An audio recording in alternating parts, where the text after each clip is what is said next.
présage monstrueux d'une nuit de crime et d'épouvante.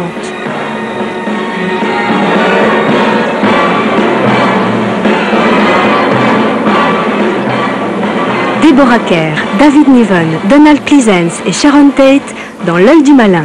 Une soirée inédite et fantastique, jeudi 20h30 sur FR3.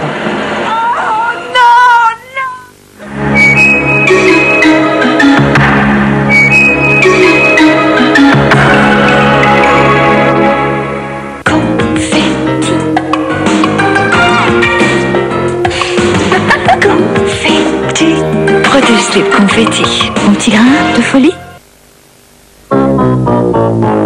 Mais c'est Fongexor. Et en 2 couches seulement. C'est Fongexor V33.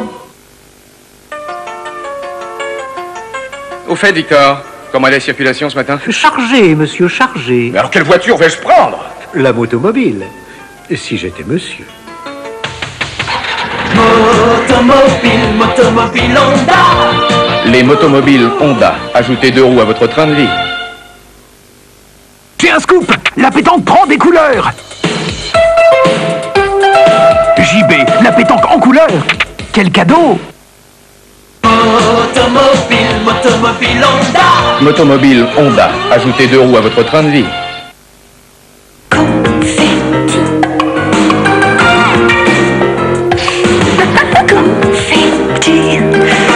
Confetti, mon petit grain de folie.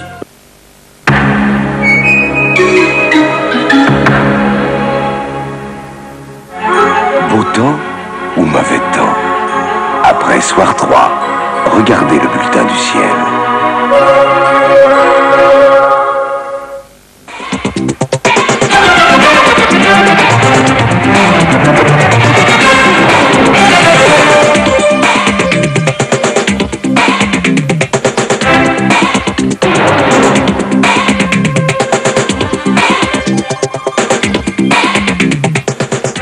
Bonsoir, vous l'avez compris, une place importante va être consacrée ce soir aux élections législatives. Nous ferons le tour des partis politiques et notre invité ce soir est M. Louis Mermaz, ministre des Transports. Bonsoir, M. le ministre.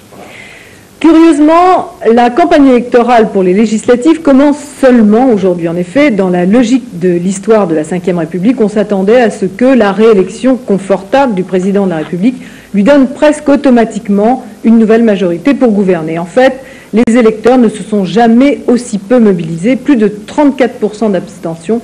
Et même si le PS a de bonnes chances d'obtenir la majorité des sièges dimanche prochain, la bataille va être plus serrée que prévu, comme en témoignent les résultats définitifs du premier tour. Philippe Dessevski, Élise Lucet. Premier résultat en pourcentage, et la surprise vient de l'Union RPR-UDF, l'URC, qui avec 40,5% dépasse la gauche non communiste. La majorité présidentielle, PS, MRG et divers gauche totalise 38% des suffrages. C'est néanmoins le meilleur score du Parti socialiste et de ses alliés, jamais obtenu lors du premier tour d'élection législative.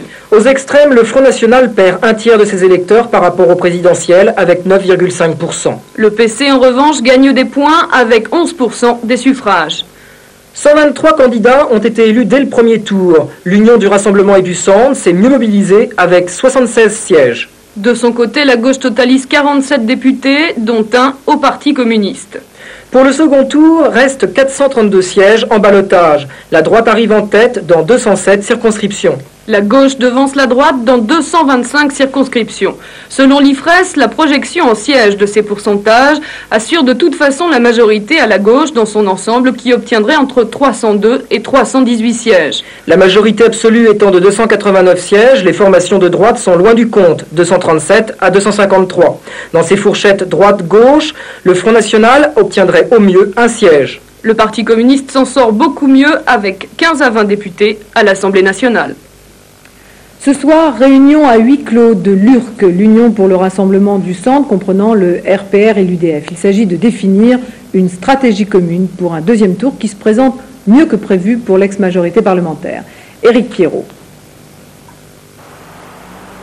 Motus et bouche cousue, les responsables du RPR et de l'UDF, qui sont réunis en ce moment à l'Assemblée nationale pour un dîner de travail, ont gardé jusqu'à présent un silence extrêmement prudent. Au menu de leur dîner, évidemment, la stratégie à suivre entre les deux tours, et notamment l'attitude à adopter vis-à-vis du Front National. Tout l'après-midi, une rumeur a couru selon laquelle un accord aurait été passé entre le Front National et l'URC. accord qui aurait été conclu par Charles Pasqua. L'ancien ministre de l'Intérieur a aussitôt démenti. Il semble en effet que les responsables de l'URC n'aient pas l'intention de passer un accord national avec le parti de Jean-Marie Le Pen, mais ils pourraient en revanche, localement, retirer leur candidat pour faciliter la tâche à celui du Front National, qui serait arrivé en tête de la droite au premier tour. Cela notamment dans plusieurs circonscriptions de Marseille et aussi dans le reste des Bouches-du-Rhône. Un geste qui serait certainement très apprécié par Jean-Marie Le Pen, qui pourrait alors renvoyer la politesse en enlevant ses candidats arrivés en 3e position. Reste à savoir dans ce cas quelle sera la réaction des centristes qui ont décidé de se réunir en bureau politique demain matin. Du côté du Front National, c'est à Marseille que fort symboliquement s'est réuni ce matin son bureau national. C'est en effet essentiellement dans les Bouches-du-Rhône que subsiste pour Jean-Marie Le Pen et quelques-uns de ses amis la possibilité de sauvegarder quelques sièges, à condition qu'un pacte de non-agression intervienne avec l'URC.